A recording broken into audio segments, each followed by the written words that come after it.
So one of the most important things I wish someone had told me was that when I was starting down this road was that designs take a lot of time and many iterations before they go to market.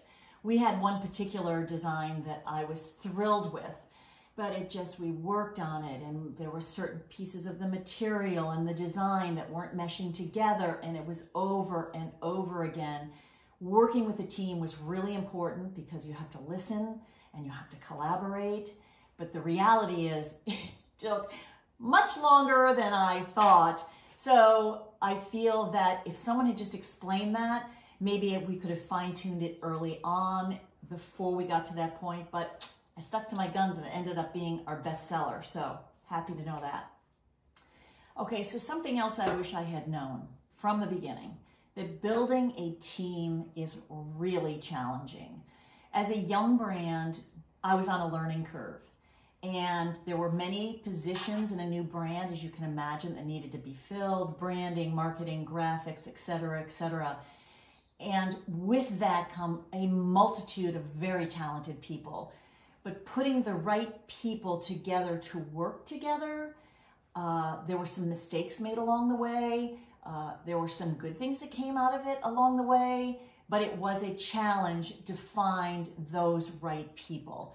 And I thought it was going to be easy, getting everybody to be in the right lane at the right time. But with some hard work, I got it. But the challenge is always there. Okay, most people know this, but I didn't. Marketing is very expensive, especially for young startups. As a later stage entrepreneur, there was a learning curve, as I've mentioned before. I needed to understand the difference in who I needed. There's a graphics person, a social media person, a press person, a website person. All of those people, understanding all of those jobs, but with all of those jobs, you realize all those people have to get paid. And what I learned from that was that, okay, the world of freelancers are my best friend. You don't need a huge company to start. You just need some really good freelancers. But at the beginning, no one really explained that to me. So it was a little more expensive at the beginning than I had anticipated, but now that is all leveled out due to my education.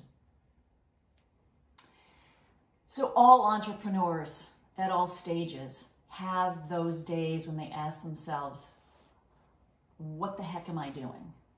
That couldn't have been more clear during those very dark days of the pandemic. But those days also happen with growing pains. There are days when you doubt yourself. So let's talk about the good days. The good days when people want to interview you, sales are pumping, emails are flowing. But then there's the days when none of those pieces are going on. And I certainly found myself at times, by myself, going back into my warehouse, looking at all these beautiful sneakers and having that moment of self-doubt.